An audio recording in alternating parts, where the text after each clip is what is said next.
Mungkin bisa Anda tegaskan kira-kira siapa pelaku yang akan mengkudeta secara halus? Dan kami melihat bukan hanya sekedar Pak Jokowi pada saat itu, ada juga anasir-anasirnya atau kaki tangannya yang sudah coba berbuat, mengkondisikan di internal partai. Nah, terbukti dengan ada beberapa partai yang segera dipecat atau dikeluarkan.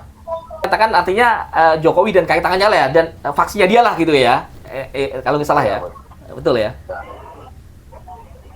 Ya. Oke, Bu Cabi, oke itu kan dulu ketika Jokowi jadi presiden, sekarang Jokowi kan sudah tidak berkuasa, jadi presiden nggak punya kekuasaan. Apakah masih bisa ada melakukan upaya kudeta gitu kan, melalui mungkin barangkali di internal PDIP sendiri masih ada banyak pendukung-pendukung Jokowi gitu, atau kaki tangan Jokowi misalnya?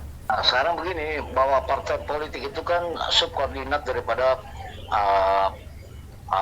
politik nasional, peta politik nasional. Iya. Gitu.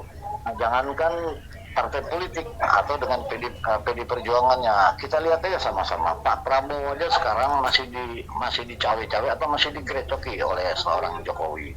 Itu yang namanya kekuasaan terpilih. Apalagi PD Perjuangan yang cuma sebatas partai politik. Dan kami mengingatkan ini tetap harus diantisipasi. Walaupun Pak Jokowi sudah tidak menjabat sebagai presiden, tapi kekuatan nafsu politiknya atau syahwat politiknya masih ingin.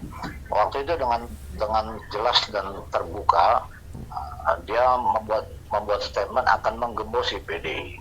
Nah, PDI mau menggembosi PDI Perjuangan, dan sampai saat ini kami masih melihat hal tersebut masih dimainkan dengan anasir-anasirnya, baik itu yang ada di luar partai maupun terindikasi masih ada beberapa yang belum clear di internal PDI Perjuangan. Ya, Bu Cepi tadi mungkin bisa Anda jelaskan secara konkret Pak Prabowo sebagai presiden saat ini masih direcoki oleh Jokowi. Maksudnya apa itu?